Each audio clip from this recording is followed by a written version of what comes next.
Okay. Good morning, friends. It's Thursday here in June of 2019. We are coming at you live from Jonesboro, Arkansas. It's a beautiful day here. It's humid, but we got a nice breeze coming through, so I can wear a long sleeve. It's all good. Crossfire warrior and born-again hooligan, Sister Lynn Ford in Africa. It's probably afternoon there, right? I love you, sister. I want to give some shouts out to Chippy Caffeine K, my good and new brother in the Lord.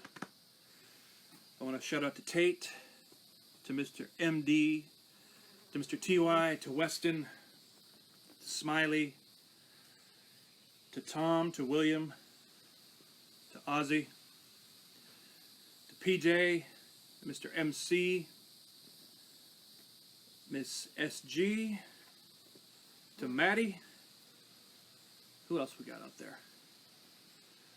Man, I'm losing track. We just got so many people coming to the Lord. It's exciting, and I'm happy.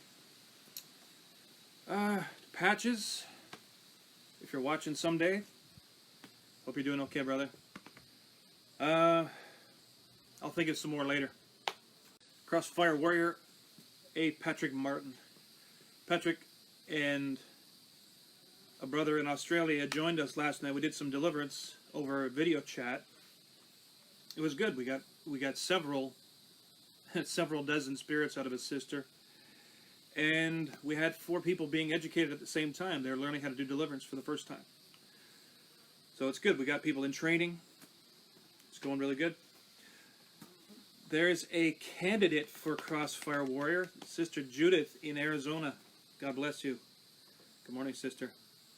She's joined the ranks in prayer, and her sister's about to join up too. The Lord told us yesterday that your sister's going to be in the prayer room with us. So we're finally glad to see this thing growing. If you're watching me, that means you got nothing better to do, right? Because we are live. It's Thursday morning. Okay, this is the second part of a testimonial series that I'm doing. This is called The Story of General Trouble, Part 2.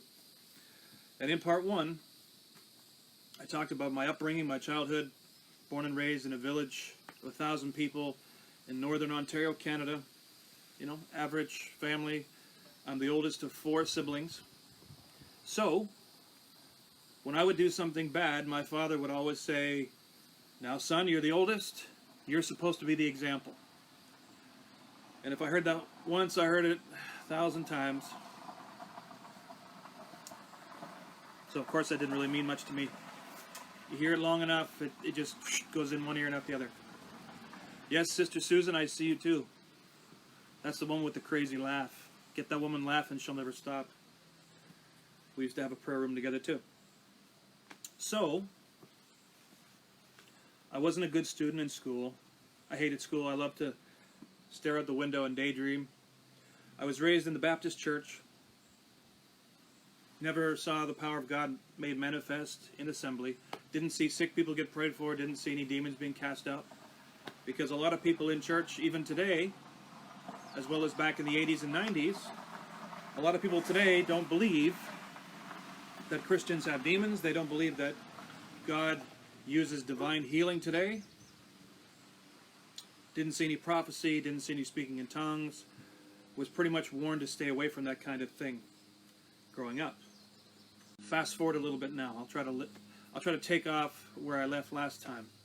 The day after I graduated high school, I got into the workforce. I'd had a summer job the year before in a factory making running boards. And so, right out of high school, which I just barely graduated from, I didn't go to my graduation. I remember I was so terribly sunburnt. I was in a lot of pain. I could barely move. But the day after my graduation, I had to go to work. So that would have been in probably the end of June of 1996. And if you do the math, I was 17 years old when I graduated. My birthday's in December. So now I am 40 years old. So I got into the workforce. I worked a couple months, and it was hot work. It was hard. It wasn't really my thing. And as I said last video, I used to have a heart condition. I had an irregular heartbeat. I was taking medication. 17 years old, and after 2 months of doing this job for the second year in a row, I kept thinking to myself, you know, is this a job that I want to do for the rest of my life? Certainly not. So I ended up quitting, and I quit on a Friday afternoon, and then I remember it wasn't until the next day on a Saturday that I actually told my mother that I quit. And she took a hairy fit. I had other jobs. I worked as a janitor in an arena, scrubbing toilets, mopping floors, cleaning off the ice in the wintertime.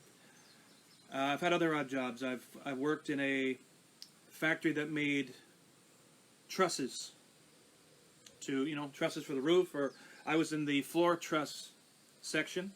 I did that job for 2 years until I was 20 years old. And I'd also moved out west for 7 months. I got to see the beautiful city of Calgary, Alberta. I got to see the Rocky Mountains for the first time. I loved it. It was good. It was really good. But I was too young. I was 18 when I moved out there, and I came back when I was 19. And then I did the job in the factory making trusses.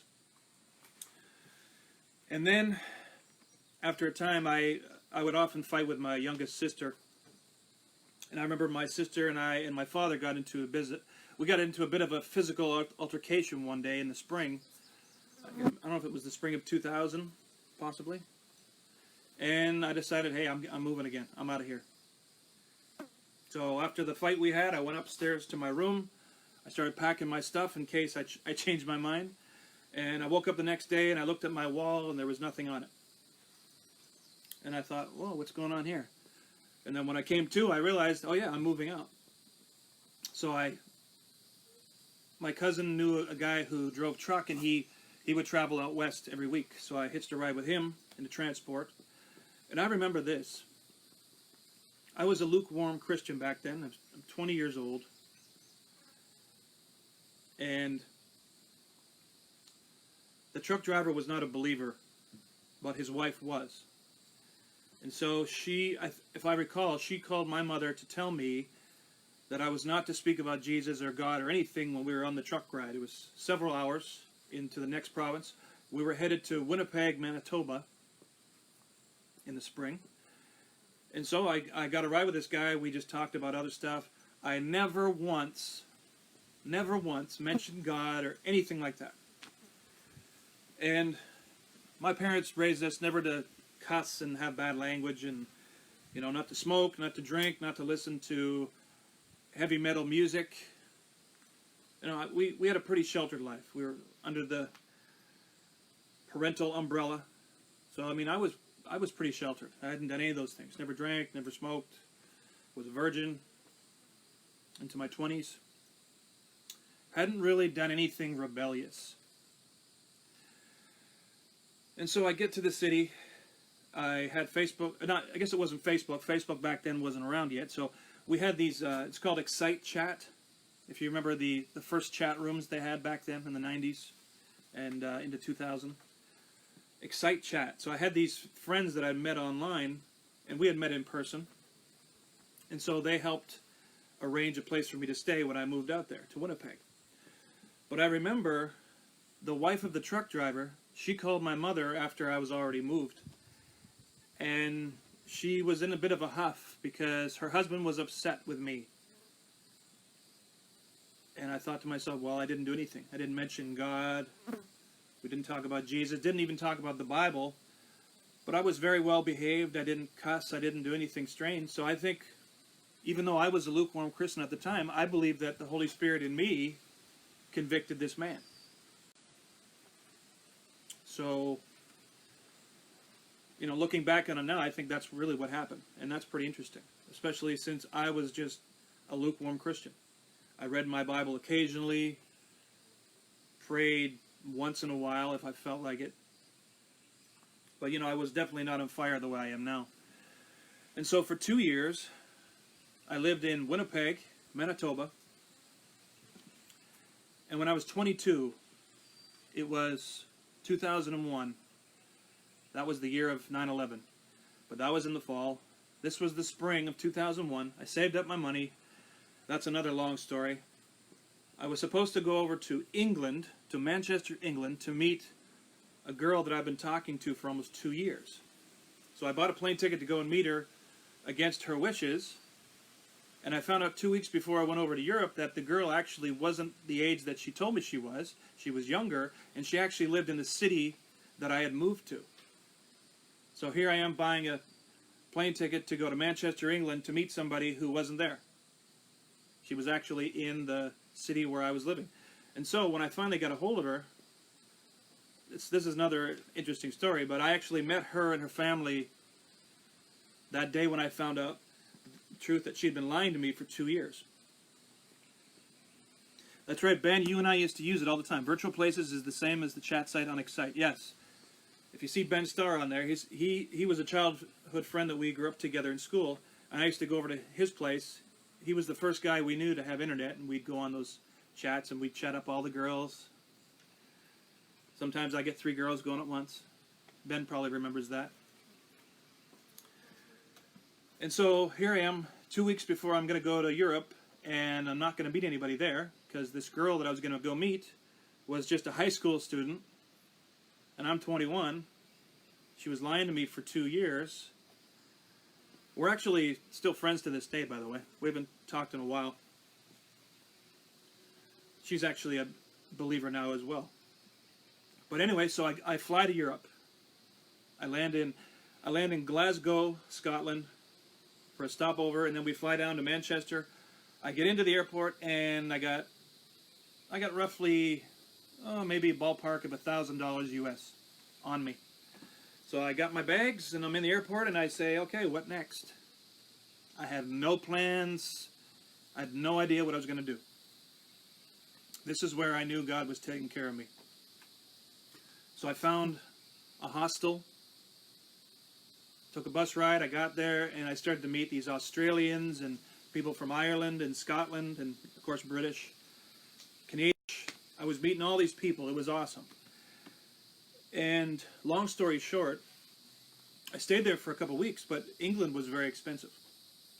I got to go to, I went to York, beautiful city. It's peaceful up there. It's beautiful scenery. We walked around the city walls. I had another Canadian companion that I met at the hostel in Manchester. We were in we were in York, walking around the city walls, meeting different people, just hanging out. I went over to Liverpool. I saw some of the streets where the Beatles had played, some of their clubs. And it was very interesting to me how all the different cities had people with these very strong yet diverse accents. Of course, if you're from the UK, you can probably tell where a person's from just from their accent. And I'm pretty familiar with the accents in the north, how they differ from the accents in the south. So I would go around. I went to York, I went to Liverpool, riding the trains, I was a tourist, taking photos, meeting people. It was really cool. I met this 19-year-old, he was a Pakistani guy, but he was born and raised in Scotland. So here you got this Pakistani guy with a very strong Scottish accent. So he and I were friends, and we would hang out. He was living at the hostel, so when I would go out and come back, he would always be there. We'd hang out. And I believe it was with him, we were sitting in the kitchen one day, and I think he asked me if I ever drank alcohol. And I said no, but I've been meaning to try it. So there was a bottle of Jacob's Creek Australian red wine sitting right there. He said, well, here you go. So I had a glass of wine. I tried it. Didn't taste quite as good as I thought it would. But that's where my life of drinking began. In Manchester, England, in the kitchen in a hostel, sitting with a Scottish Pakistani guy. From there, I thought, well, I don't have enough money to stay here for the 5 or 6 weeks I was planning to be in Europe. So I went down to London, stayed there a couple days, and then I bought a ticket. I got a Euro rail pass, took the train over to Dover, England, where the White Cliffs of Dover are. And I took a ferry over to Calais, France, went down to Paris, checked Paris out for a couple of days, met some more Canadians. I remember getting lost. On the day I was leaving Paris, France, I got lost. And because I'm Canadian, I can speak a little bit of French because our two national languages are English and French. So I could speak enough French to kind of ask people where things were, how far they were, stuff like that. But even though I was lost in Paris, France, if you know where the Eiffel Tower is, you pretty much know where you are. I mean, you won't get that lost. You might not know the streets or what location you're in, but you always know where the Eiffel Tower is. And I got to go up the Eiffel Tower. I met a bunch of girls from Finland. And one girl in Finland told me this story. She said that they had a friend that went over to America. They were talking about the ignorance of Americans. This is their words, not mine. So they have this girl, this friend from Finland, who comes to America, and she's riding on a bus, and an old lady can hear her talking to somebody. So the old lady says, "Oh, you have a very different accent. Where are you from?" And the girl said, "Oh, I'm from Finland." And the old lady said, "How did you get here? Did you drive?" So it was pretty safe to say that that old lady didn't know her geography. I met a lot of people from Spain, from France. I went down to Madrid and then over to Barcelona. Spent a few days there. It was beautiful. I went to the beach, looked around, bought some souvenirs, and then I went back to Madrid and then over to Lisbon, Portugal. And money was starting to get low, so I think I stayed there one night. Went back to Madrid, back up to... I remember stopping in a border town. It was a border town of France and Spain. I don't remember what it was called. But I remember running out of money. I had absolutely no more money left. And I had one more day on my rail pass. And I thought that I had a ticket that was going to get me from Dover to Paris and back. But anyway, I'm sitting there, I'm drinking, I have like a bottle of water or juice or something. That's all I got left. I'm really hungry. It's early in the morning. And I remember finally getting on my train, but we had to wait. The train was really late. And I'm hungry, and I'm just thinking to myself, you know, God, it'd be nice if I could eat some way. And I contacted my parents, and they were going to send me money the next day. And I can't even remember how that was going to happen, but I think they were going to send it to my bank account so I could withdraw it. So I'm sitting on this train. I'm on the train. I'm over on the right side. I'm not talking to anybody. There's people from every nationality you can think of on this train. And I remember there were 4 ladies, all European ladies, probably in their 60s. They're all sitting over there on the left side, and they're eating and all this stuff. And I'm kind of looking out the window, just wondering, okay, what's it going to be like? I'm starving. I got no money. I'm headed to Paris. Don't know where I'm going to stay. Don't know what I'm going to do. And all of a sudden, one of the ladies comes over, and she reaches out with some food, and she goes, in English, in good English, she said, "Do you want this?" And I said, sure. And I looked at it, it was fruitcake. I hate fruitcake. But I was hungry. I was very thankful, so I said, "Thank you very much." You know, she sat down and I ate it. I was very grateful. And I thought to myself, wow, here's God, who I'm not even really serving. Here's God watching out for me. I always remembered that. And then the next part of the story I'm going to kind of jump over because it was very embarrassing. It involved a bisexual Spanish man. A very embarrassing incident happened there, which I was teased about later. It wasn't really my fault. But anyway, I got to Paris at like midnight. It was between midnight and 1 a.m. and I got nowhere to stay, so I ended up staying at the guy said he had a girlfriend, and he was this short little bald Spanish guy in Paris. He bought me a coffee, went back, and then, never mind, I wasn't going to get into this story anyway, forget it. What am I doing? So I ended up staying over there. Thank God nothing happened. That was nothing that scarred me anyway.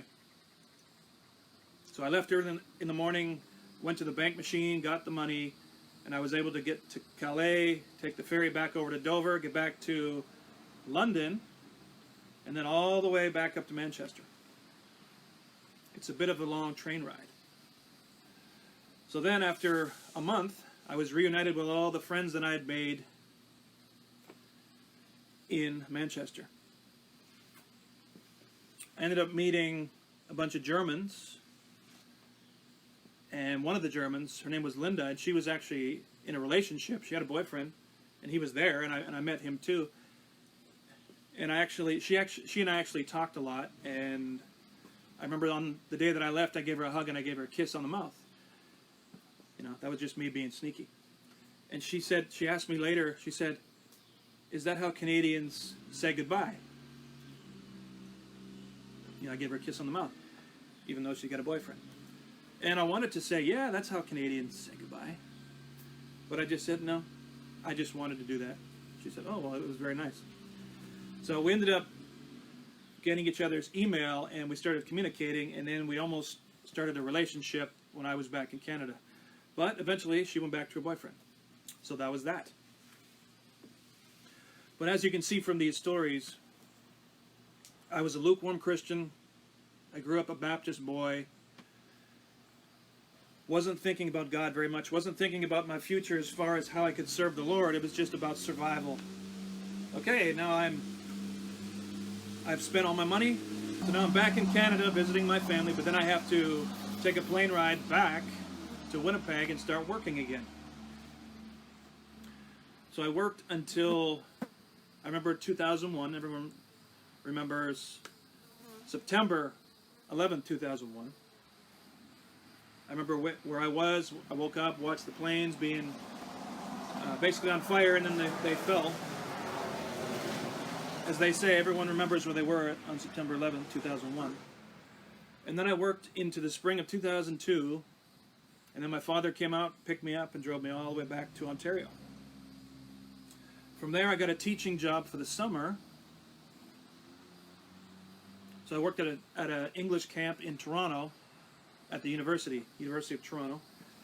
I think I was there maybe 5 or 6 weeks. It was an awesome time. I met so many different people from different countries, and I really started to get a taste for travel. Because even though I've been to Europe, I was starting to meet these people from Taiwan, from Japan, Italy, Mexico, all these different places. And there's a lot of details I'm not telling you. There's just too much to say, but I'm trying to progress the story. And I had met a friend. She's actually on my Facebook even to this day. And I think we sort of wanted to start a relationship. It didn't happen, but I wanted to move down to Mexico to be near her. And she knows this. But because I didn't have a university degree, I couldn't legally go down there and be a teacher. So for the rest of the summer into September, I was checking online, and I had actually taken an English teaching course, so that gave me a little bit of confidence to know what it's like to teach foreigners English. So I ended up finding an agency that was in Taichung, Taiwan. I didn't know a lot of details. They just said, hey, we'll find you a job. You have to buy your plane ticket. You come over. We'll pick you up at the airport. We'll bring you to the agency. We'll find you a job, and we'll find you a place to live. But every month, we're going to take some of your pay. So the actual pay, I had to do a lot of research. I was thinking about Korea and Japan, but you had to have university for that. And the cost of living in Japan is very expensive, if you know that. If you know anything about Japan. Korea, it's also expensive. I thought about China. But after I did my research, I realized that the cost of living in Taiwan was very low, and the pay was really good. Getting paid to be an English teacher in Japan and Korea, it's really good, but the cost of living is so high that you're not really saving money. So Taiwan was the best bet. I remember spending 2,000 Canadian dollars on a plane ticket for October 1st in 2002. My father bought me some new suitcases. I still have them to this day. These big red suitcases. Those things have been around the world. But here I am, lukewarm Christian, about to fly into Asia, into the unknown. I don't know anybody over there. Just like when I went to Europe, I didn't know anybody there. Some people said I'm very bold. Some people said I was kind of stupid. Maybe it was a bit of both. I don't know. But I stopped in to see some friends on the west coast of Canada. I went to see an ex-girlfriend. And then I flew out October 1st, flew all the way over to Taiwan. Met another guy. I think he was from New Zealand. He was going to work for the same agency as I was. So we talked when we landed, and then we both got picked up by this driver, and he could speak good English. And by this time, I was smoking cigars. When I lived by myself, I had a friend who occasionally smoked a cigar, and he let me try one, and that got me hooked.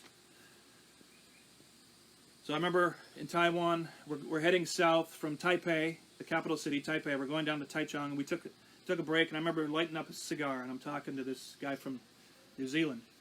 And so I asked my driver, I said, what language do they speak here? He said, oh, we speak Chinese. More specifically, we speak Mandarin. And I thought, okay, that's good to know. So that shows you how much research I did on Taiwan. I didn't even know what language they spoke.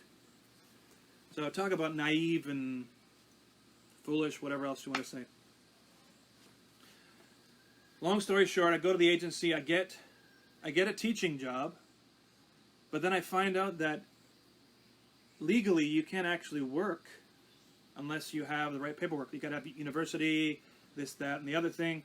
So basically I had to live there as a student. I was there on a student visa, but I was teaching on the side. So that's a whole other story. But anyway, I ended up staying in Taiwan for 10 years. I got about half an hour left. I'll try to get to the important parts of the story for this video. So here I was. I'd been to Canada, the US, Scotland, England, France, Spain, Portugal, now Taiwan. So I'm in my 8th country. I was only going to live in Taiwan for 6 months. I was going to save up money and fly back to Canada. After 1 month in Taiwan, I loved it so much, I said, no way, I'm going to live here. Started meeting all kinds of different people. Started learning a little bit of Chinese. Was teaching kindergarten. Now here's the thing that was very interesting. I have a very shy side. I hated public speaking. Never wanted to do it.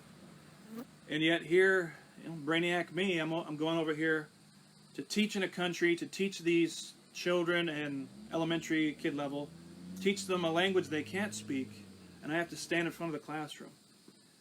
And I'm shy. So what in the world am I going to do? Well, I had to rough it. I spent probably the first 6 months in Taiwan partying. I ended up going to the bars almost every night, meeting girls, meeting new friends, getting 3 hours of sleep, coming into work hungover. But hey, it's kindergarten. We're singing head, shoulders, knees, and toes. The kids thought it was a hoot. I'm half asleep. I'm wild. I'm screaming. I'm doing this and that. And the kids thought it was great. So I worked mornings, kindergarten, afternoon, elementary. And I remember sitting in a chair in the middle of the class. And my boss comes in and I'm reading a storybook and my head's like this. I'm sleeping in the chair with a storybook and the kids are just like... And my boss goes, everybody, Teacher Dwayne is tired today. So try to be good for him, okay? And I remember after a year and a half of working for this boss in the same school, she came up to me one day. We were out on some, I think it was a strawberry farm or something. One of the coworkers' parents owned some land where you could pick strawberries. And strawberries over there cost 3 times the price that they cost here. My cousin came over to live there for 4 months with me, and he and I picked some strawberries, and then we went to pay for one box. We had 2 boxes, but we give them the 1 box, and we find out the price, and we're like, okay, we'll take 1 box, and we left the other one. But my boss comes up to me and she said, Teacher Dwayne, I want to say that you've been a really good teacher in my school. You're not like the other foreigners. And I said, what do you mean? She says, oh, so many of the foreigners, they're always out, they party all night and they come to work and they're hungover and they smell and, you know, they don't do a good job, blah, blah, blah. And I'm looking at her right straight in the face, and it was all I could do not to break up laughing because she had no idea. I don't know how she couldn't smell me, but she had absolutely no idea that that's exactly what I had been doing. But after that time, I started to realize, you know what? These parents are paying us a lot of money to teach their kids a language. So I'd better take this serious. But in that time of all that partying, I never touched the drugs, but I got into some very heavy alcoholism. And of course, where there's booze and ladies and the foreigners and the Asian girls who like the foreigners, I got into that lifestyle too. Promiscuous. And I was taught better than that. My parents taught us better than that. But the thing is, here's the problem. I grew up believing in once saved, always saved. Oh, you said the sinner's prayer? You're born again? It's okay. You shouldn't try to sin, though, because if you do, you'll lose rewards in heaven. But don't worry, you'll still go to heaven. That's what I believed. And even though I would go out and I would do these things, my spirit was aching. I was in pain. I knew they were wrong, but I did them anyway, and I didn't really worry about my spiritual condition because I believed that no matter what, because I believed in Jesus, I accepted him as my Savior, it didn't really matter what I was doing. I was still going to go to heaven. That's what I firmly believed in my spirit because that's what I was taught. In that time, I had one motorcycle accident where I was drunk and I actually ran into the back of a car and I flew over the handlebars. I bounced off the side of that car and I popped up and I was all ripped open. My elbows, my hands were ripped open, all bleeding. The driver of the car had his wife and 2 kids in the back. He gets out of the car. He comes over and looks at me. I'm bleeding. My motorcycle's all twisted. And I'm whistling. I remember just like nothing's going on. And meanwhile, I'm drunk and I'm dripping blood all over the place. He walks around his car, looks at it for any dents or anything, goes back around, jumps in, and drives away. That's Taiwan.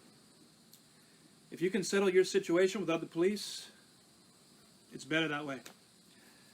So here I am, my first accident. I should be dead because I was so drunk, and he hit a red light, and I was going too fast, and I had no time to stop. I just remember seeing those red lights, his tail lights come on, and I was just like, I screamed, kind of like, really loud, and boom, I flew. I should have been dead. So, as months progressed, people would hit me. Most of the time I wasn't even drinking, but I got hit by a bus. A bus turned and he hit me right behind. Just missed my leg. I never had a driver's license for 3 years. There's a long story behind that. Eventually I did get my driver's license, but in all the accidents that I had, I didn't have a driver's license. And then as soon as I got my driver's license, I never had an accident. Imagine that. So God was trying to get through to me, hey, you should slow down on this lifestyle. This is not what I've called you to be. If you're a Christian, you're called to be set apart. You're not supposed to be like the world. And so I certainly really couldn't testify to anybody. People would ask me, you hang out with people long enough, you get to know what they believe. And my friends knew that I had a Christian upbringing, but there was no evidence of it in my lifestyle. Yet because of my upbringing, I had good parents. I was usually very polite. I have some different stories that I won't get into. I was polite most of the time. There's just too many Taiwan stories that I could go into. But I remember before my cousin left, we had an apartment, and we used to go up on the roof and light those, they call them bottle rockets. You could get a bottle and stick it in there and light it up and shoot it. And we used to buy these handfuls of bottle rockets. We'd throw them off the roof. They'd be landing on cars, hitting buildings, people running by, and boom, boom, boom, boom, boom. The security guard would come up and tell us to stop, and we would throw one at him as he would leave. We didn't care. Good times. So we were a little bit rebellious. My cousin moves away, he goes back to Canada, he got homesick. And I don't blame him. It was his first time to move away, and I got homesick too when I first moved away. And I found a Baptist church. I found a Baptist church 9 months into my stay in Taiwan, and it was when I was with a bunch of Filipinos. I had stayed at the bar. I met these 3 or 4 Filipinos. They took me to a place where the factories are, 40 minutes away. We drove there. I was there all morning, like into the early morning when the sun came up. And I was sitting there with all these Filipinos drinking, and then there was a girl next to me who told me that she was a Baptist. And I said, oh, I was raised in the Baptist church too. And she said, do you want to go to church with me next Sunday? I said, sure. Because in my spirit, I knew this is what I needed. I needed God's people. So the next Sunday, I pick her up. She leads me all the way, like half an hour away. We get to the church, and I meet this pastor from Texas, a really nice guy named Malcolm, and his wife, Carol, from Missouri. They had been missionaries in Taiwan for a long time. They raised their kids there. They had started a mother church, and then they had a branch off church, which is the one they were attending at that time. And that's where I started going. And I got water baptized in the Taiwan Strait by this pastor. But the problem was, I remember that on the night I got water baptized, I went to the bar to celebrate the same night. And that's the testimony about water baptism. Unless you're fully surrendered to Jesus, unless you have truly repented and turned away from your sin, baptism, water baptism, is symbolic of your old man dying. It's not symbolic of the old man dying only to be resurrected. And that's what happened to me. I got water baptized, put under the ocean, came back up, and nothing in my life was different. I didn't change. I started to feel more conviction, but I shouldn't have been water baptized at that time because I wasn't serious about my Christian walk. I continued to go through this lifestyle, and a Spanish friend, in the first year that I was in Taiwan, he had taken me to this downtown disco where many of the other foreigners from Asia would congregate on Sunday. Usually it was their day off. He took me to this Filipino bar. He took me to this Thai bar where all these girls and people from Thailand would go. And they had Thailand music playing. They couldn't understand a word of it. And I ended up meeting this girl there. Couldn't speak a lick of English. She could say maybe hello and a couple of other words. But I had a translator there. I had someone there was a Thailand guy there, but he could speak broken English. So I meet this girl. She's a year older than me. And when the bar closes, we all end up going to a Thailand restaurant. The food was spicy. I couldn't eat much of it. But me and this girl couldn't stop looking at each other. And so through this guy, we're communicating. I'm saying things. He's translating it into Thai. She's telling him things back. And I remember before I left, she came over and she gave me a kiss on the cheek. And I can't remember if she said it then. I think right then she said, "I love you." I think she said that the first day. And I was like, hey, this is kind of cool. Didn't know where it was going to go. In this story, there are many different rabbit trails, and I can't remember them all. Long story short, in August of 2004, this girl who could barely speak English, she had already gone back to Thailand. She started working in Bangkok, which is the capital city where all the foreigners go. And she called me up one day, a couple months later, and we could have a conversation in English on the phone. And I used to go to pick her up every Sunday. We'd hang out together. I talked to her, but we had to quite often write on a paper pad because she couldn't understand what I was saying. So she would draw pictures and she would write English words that she might have learned. That's how we communicated for months. But anyway, she's already back in Thailand, and she calls me on the phone one day.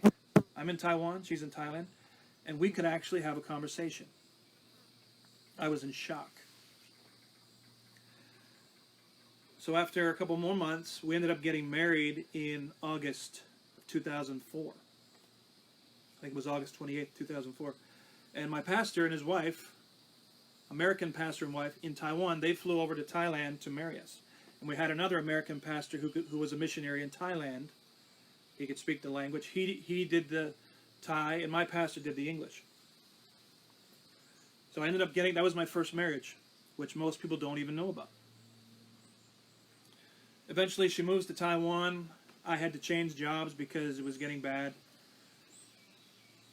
Unfortunately, a lot of women, I'm not going to say North America, but a lot of the women in Asia, they like to see a white man because they see a white person and they think this. They think, oh, bling, bling, bling. And on the day that I got married, I remember looking at my wife, and I thought to myself, she's not acting like a woman who's been just married for the first time. She doesn't seem excited. It's almost like it's ho-hum. She's going through the motions. And I said to myself, it's almost like she's done this before. I get her back to Taiwan, and we're sitting at home one day, and she tells me about this man in her past that was very abusive to her. And it turns out that he was her ex-husband. And I had no idea she was married before. He had raped her. He had physically abused her. She got pregnant. I don't know if he was the direct cause of it, but she had a miscarriage. She was very abused. She was a battered wife. The guy would go out and cheat on her and come home. And unfortunately, back at this time, I didn't know about demons. And we had led her to the Lord. So I thought she was a Christian before we got married, because I was taught you're supposed to marry a Christian. So I always believed in that. And so I find out a month into our marriage that she was married before. Miscarried. Abused. And I thought, well, I wish I would have known that before. And so when we went back to Thailand to visit, I talked to her sister, her oldest sister, who could speak a little English. And I told her sister that I knew about her first husband. And she said, oh, she told you? And I said, yes. I said, why? Wasn't she going to ever tell me? And her sister said, no. I thought, oh, that's nice. So here I am married to a woman who was married before, abused, which means she had demons and she had baggage. And back then I didn't know about demons and how. I used to think, according to the movies, that for somebody to have a demon was you had to be a Satanist or you had to be a very unlucky person to have a demon. Because I used to watch movies like The Exorcist and think, oh, one demon can be so horrible. I hope I never get one, or I hope I never meet somebody who has a demon. Looking back now, that's just foolishness. We had a marriage almost 3 years. We had a son. And because of her past abuse, she ended up hitting me 2 times. She punched me one time really hard in the arm in anger over something stupid for me telling a joke. And it wasn't that it hurt so much, it's just that when it's someone who claims to love you hitting you in anger like that, it was embarrassing because other people were around.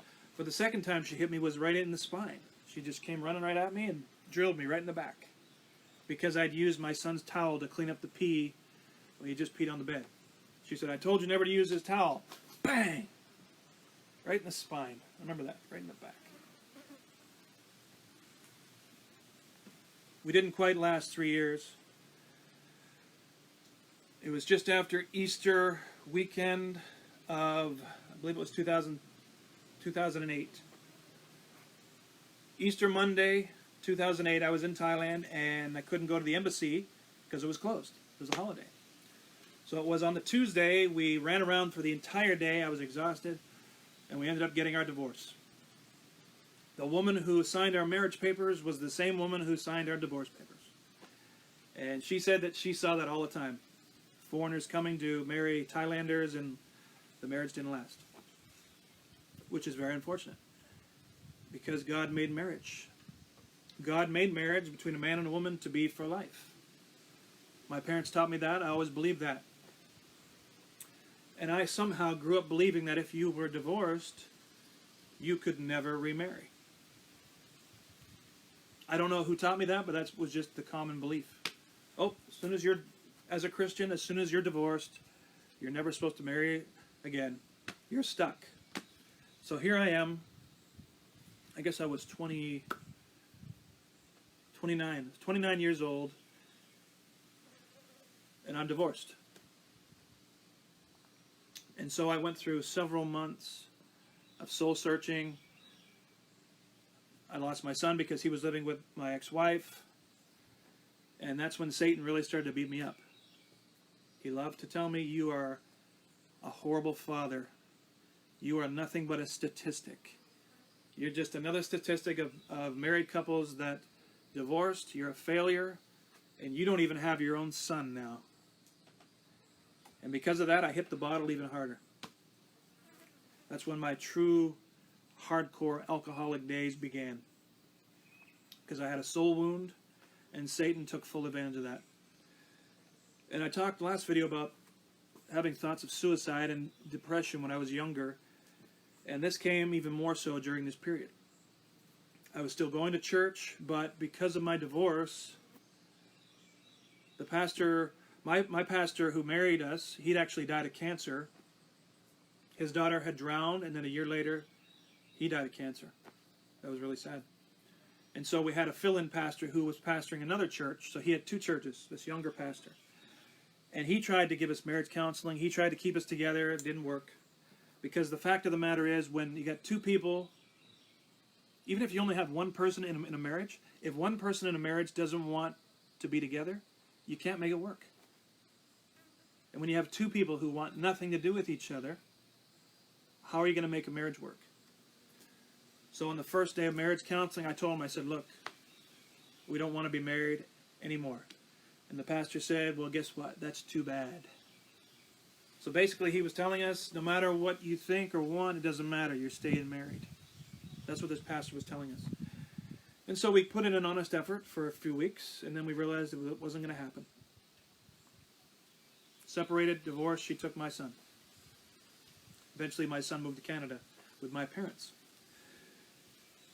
And during this period, I had another girlfriend in my life who would become my second wife from the Philippines. But those were the days when I hit the party scene the most, because I didn't know Christians could have demons. I was depressed.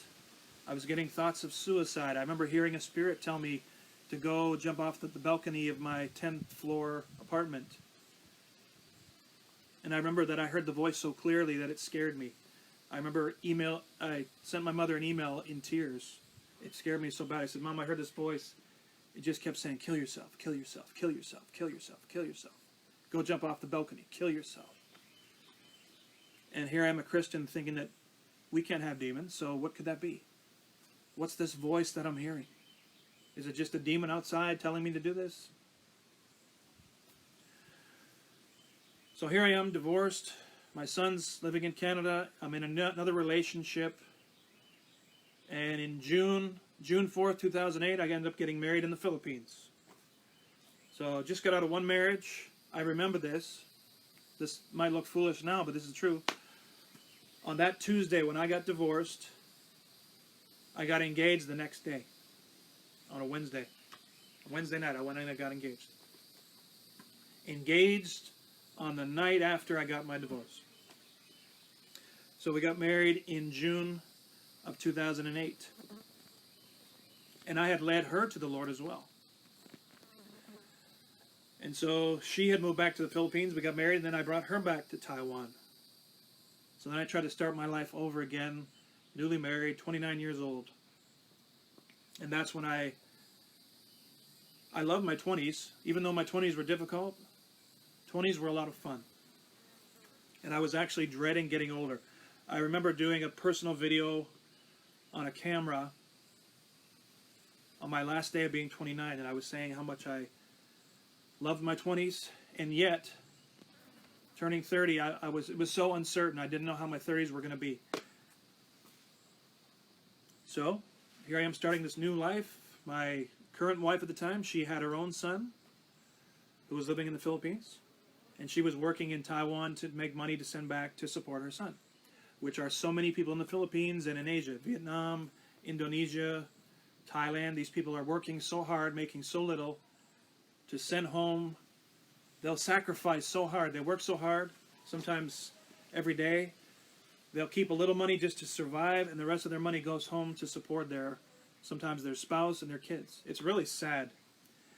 And something I learned about the Filipinos is that even the Christian Filipinos, I would say probably 75 to 90% of them were all cheating on their spouses. There would be a husband or a wife living in Taiwan, and the other spouse would be in the Philippines, and it was commonplace for these Filipinos that I met to have their own boyfriend and girlfriend. Meanwhile, they have a spouse in the Philippines. And even though that was at a low point in my life where I was so lukewarm in my Christianity, maybe even going cold, even I knew that was wrong. I thought that's really sad. That even the Christians weren't living any differently than the people lost in the world. And I thought that was so sad. I remember that. So I'm going to end this video in a few minutes. And I know I'm leaving it kind of down in the dumps here. But I was raised in the Baptist church, believing that Christians couldn't have demons, and yet here I was falling into this depression. I was going to church. My pastor actually taught me how to preach. So I would prepare sermons, and I would actually preach in the church. I was standing there behind the pulpit preaching, and yet I would still be going out and partying, drinking, getting drunk. And here's another problem. I was addicted to pornography. That started before I was married the first time. So I'm involved with this stuff, and here I am behind the pulpit preaching. I got to learn how to be a very good actor. I could play the church role. I could go to church. Oh, God bless you, sister. Good morning. Give the hugs, give the kisses, shake the hands. I was even teaching the Bible study. I was the librarian in this church. And yet I was addicted to pornography. I was addicted to alcohol. Probably didn't have the cleanest mouth back then. And yet I'm allowed to preach behind the pulpit. My mother even came over to visit me and my first wife, and she heard me preach one Sunday. Looking back then, I was just I was a believer, a Christian who was just going through the motions of Christianity. And maybe you're watching this video right now, and maybe you're in the same boat.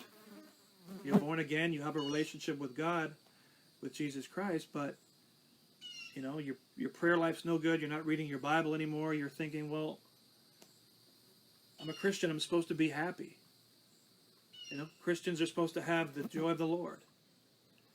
And yet, if you look at the church today, how many Christians are sick? They got cancer. They're dying. I've seen so many homes destroyed because of cancer. Christians dying with cancer. Even Christians who believe in healing. They get prayed for, but they're not believing that God's really going to do it. So you can sometimes pray for people in their healing. I prayed for 2 people when I finally moved back to North America. I was in Kentucky. I prayed for a man and a woman who both had cancer, and they both died. It was very discouraging, very depressing. And of course, that was when I believed in healing. The next part of the video, I'm going to talk about how I had to leave Taiwan to move to the Philippines. But that's going to be a lot better testimony, because that's when I got cleaned up. That's when God started to work on me, and that was the beginning of the man that you're seeing on your screen right now. It was because I hit that lowest point in my life. I was so filled with fear and confusion. I didn't have money anymore. I wasn't saving money anymore. I was always broke, alcoholic, porn addict. Felt like I was in a dead-end job, a dead-end life. What am I going to do the rest of my life? It got bad.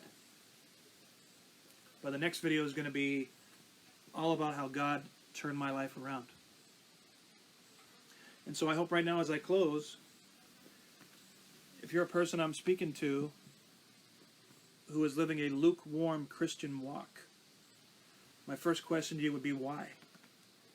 What's going on in your life that you're not on fire for Jesus Christ?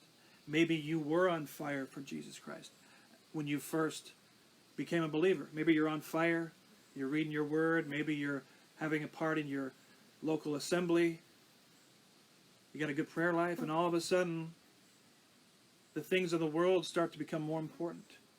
And just like the Christians back in Paul's day, and then Peter's day, and John, remember John's writing to the 7 churches?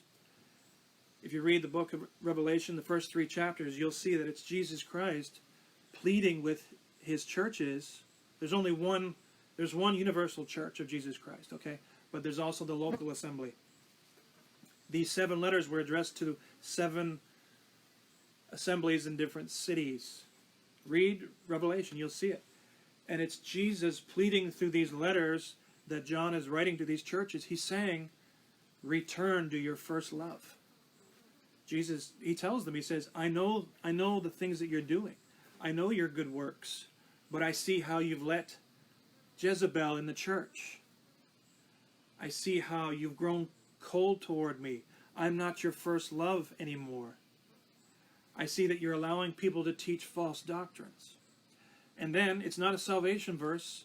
People, they take the verse. Jesus says, behold, I stand at the door and knock. If any man hears my voice, I will come in and sup with him, etc., etc. It's Jesus banging on the door of the church. He's saying, I want to get back into my church. It's not about salvation. It's Jesus wanting back in the church. Jesus is the head of the church. That's what Scripture says. But so many churches, their pastor, their apostle, their prophet have become the head of that church. And when you make a person that is not Jesus the head of your church is going to go awry. I don't care how holy, righteous, I don't care about how elegant they speak, I don't care about the miracles they can perform. If you allow a human being on this earth to become the head of your church, it's going down the toilet. So why are you lukewarm in your Christianity, if you are? Do you need deliverance? Do you need physical healing? Do you need discipleship?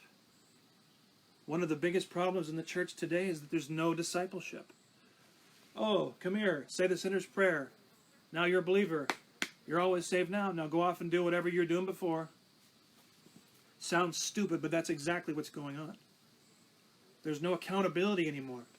Christians are doing everything behind closed doors, going to church on Sunday, smiling, playing the role, going through the motions, but nothing is changing inside because the Holy Spirit wants to work.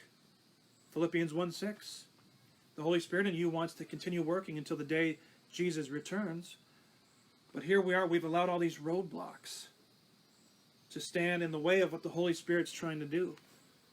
We can stop. We can hinder God's work in us by allowing things in our lives. Sin. It's always sin.